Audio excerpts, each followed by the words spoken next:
Hey, Scott Jordan and Mark Warner here for Jancast number 123 of Thursday, May 19th, 2022.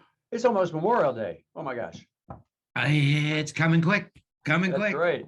Yeah. So Mark, you've been out in the real world. Let me ask you something, because I think you were probably staying at a hotel for multiple nights. Did they clean your room every night? Because I just read an article that there's a couple of unions are promoting the fact that hotels are saying that you shouldn't clean your room every day because it's not necessary, but the unions are saying you really should, because otherwise it takes longer to clean. They haven't been cleaned. So here's a man on the street. Give us a report. From the man on the street.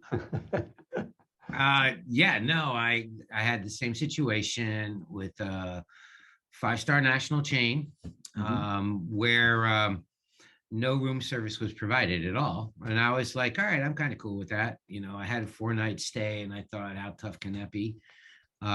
Certainly it'd be a piece of cake for a 1-night stay.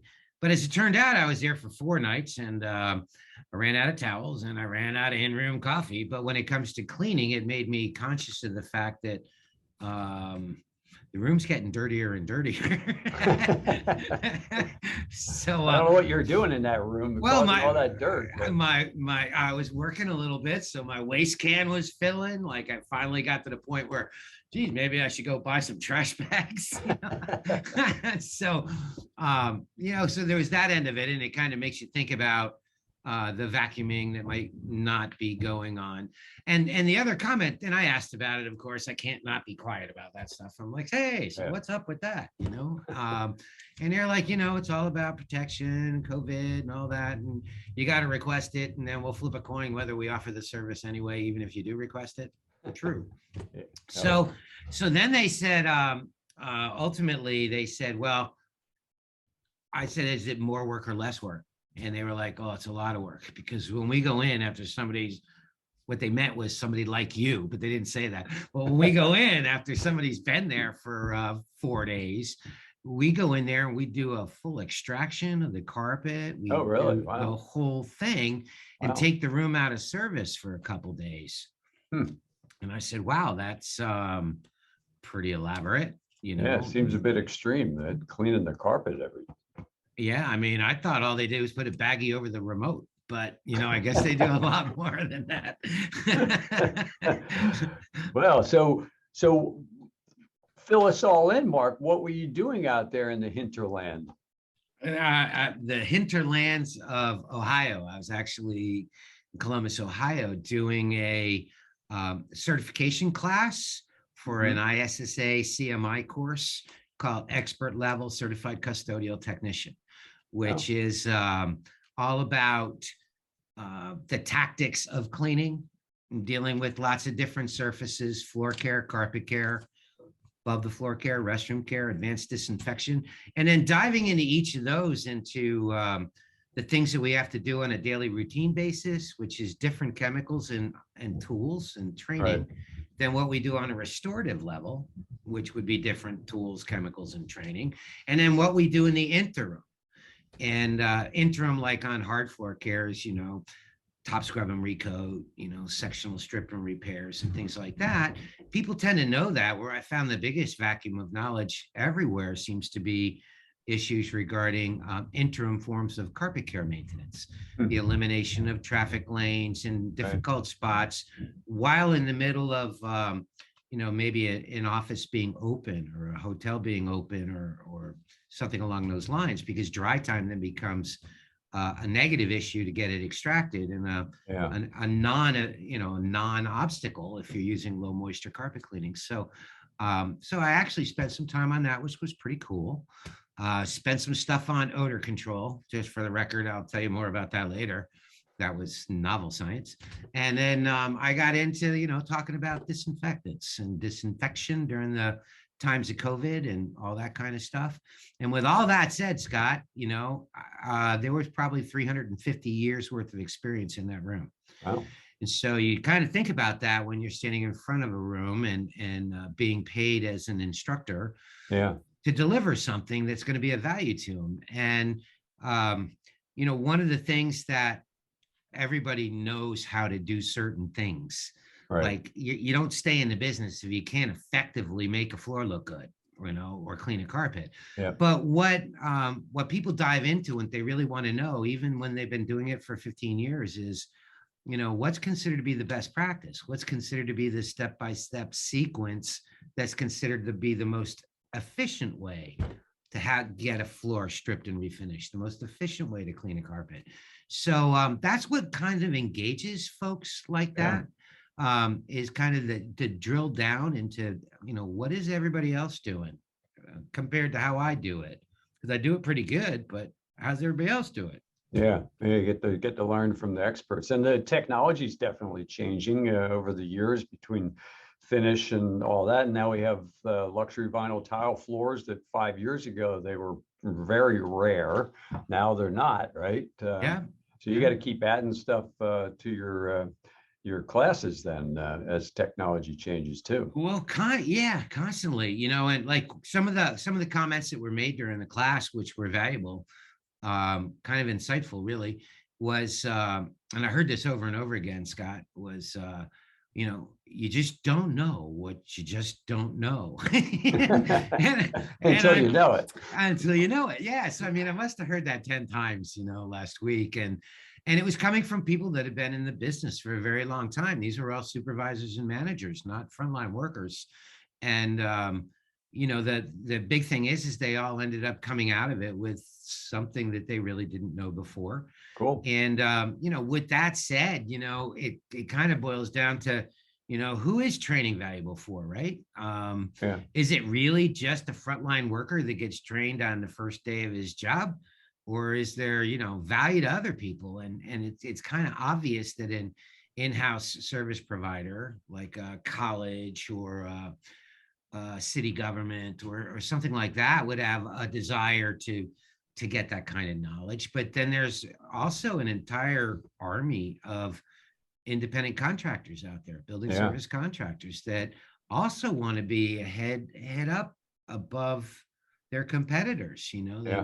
They don't want anybody getting the edge on them. And the interesting thing that I find is that as much as you might think this appeals to people doing the work, it kind of more appeals to the executives, the managers and the supervisors. Like they feel like I really do need to know this stuff if I'm going to oversee these people. Right. And then, there's other people that are involved as trainers. And, as you know, Scott, I consider myself, one of my roles in life is as a trainer. And I don't think you can be a competent trainer unless you're constantly being trained at the same time. Yeah. It's a process of continuously getting educated, right? So, and then randomly, Scott, out of the blue, what about salespeople? You think, you and I were chatting about it a little bit. I mean, talk about opportunity. It's one thing to have sales skills, but it's another thing to have a very in-depth knowledge of the industry and what their challenges are, what their pain points are, and how to solve them. And that's a little bit different than how some people sell. And so the question that you and I were chatting about a little bit is, why do people pay this kind of money to get this advanced level of training? And I think it's really due to the fact that they're starving for some factual education training, some form of certification that documents they've had that training, and getting it from a source that's considered to be highly credible in the area of education and training. So I think that means that there's opportunity there.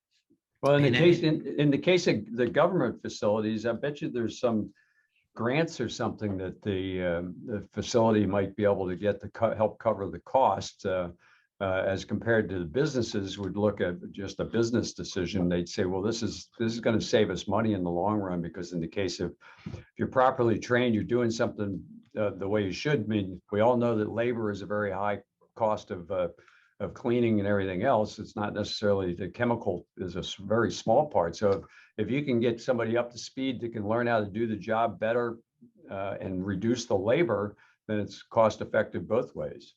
Well, you bring up a good point. People always ask, what does this kind of training go for? Yeah. And as a ballpark, I can say straight out, it's about $1,000 a head. It Wow. can be twice that, depending on what the topic is, but essentially anywhere between $1,000 to $1,500 a person for 3 days, 21 hours of instruction Wow. and mentoring, 2-hour exams, and competency tests on whether or not somebody can run specific types of equipment or do certain tasks. That's what that goes for. But as much as that sounds like a lot of money, there's a lot of money available to pay for that. Yeah. So returning service veterans have grants available for their Oh, okay. continued education.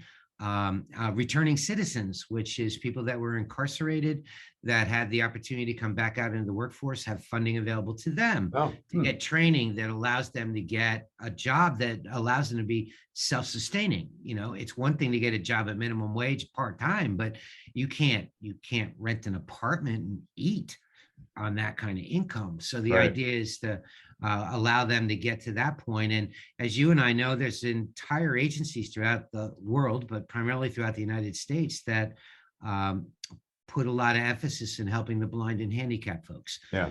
So if somebody is in some way challenged physically or even mentally, they have the ability to get certified and get a nice career path going and develop it. So with all that said, I think the opportunities for offering this kind of training goes beyond the ISSAs and the IICRCs and the BOMAs Right. and IEHAs and GBACs of the world. I think manufacturers themselves can actually take this upon themselves to put an effort out into enhancing their own level of education by going to training and at the same time offering training at an enhanced level. Right. And I think when I think about the bowling companies and some of the things that we are particularly knowledgeable about, maybe more than the average cat, would be Yeah, things definitely. like LVT, luxury vinyl tile. That's a very sophisticated new form of resilient flooring that not a lot of people understand, and a lot of people tend to damage it. And then the other thing is, the Airex brand is world famous for its disinfectants and sanitizers. Yep. And so there's a lot to be taught about that in the age of COVID. And the other thing that Airex is famous for is, odor control. I don't know, Yep. Is there anything new and novel in odor control? Just curious. Well, since you brought it up, that would have to do with the BPP. That was B as in boy, P as in Paul, P as in Paul. Now, what might that stand for? That calls for blatant product placement. So, Mark, this happens to be one of our products, but it really ties in with our subject. So you're in a hotel, high-end hotel that maybe allows smoking or maybe doesn't allow smoking. How do you get rid of the odors in those environments, or bad food odors in apartment complexes where the apartment's being changed over? This product is unique in that, most of the other products out there are fragrances that are just masking. So you've got a smoke odor with like a pina colada on top of it. Man, that sounds like a great party, doesn't it?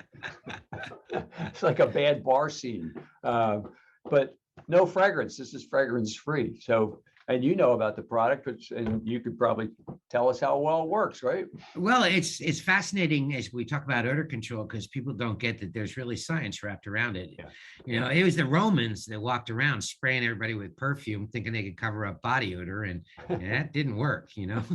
Especially after not taking a bath for a month. No, I can tell you just from high school gym class that there were guys that did that test and it did not work. So the human nose is one of the most sensitive instruments on the planet. Yep.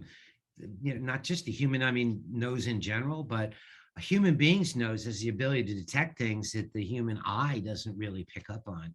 Yeah. And when it comes down to like masking an odor, the human nose picks up two distinct molecules.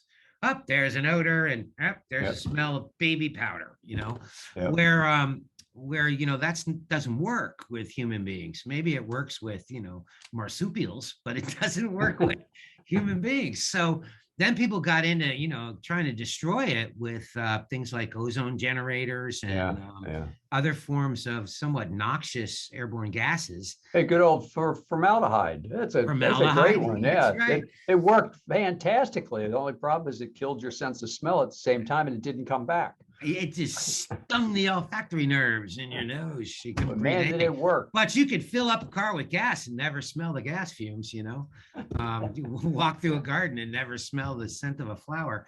But, that's all archaic. The idea is now that there are different molecules that you can add to these odor counteractants that are actually a little unstable, which means they kind of act like a Pac-Man and they seek out airborne organic molecules and combine with them. And by combining with them, they change what they are.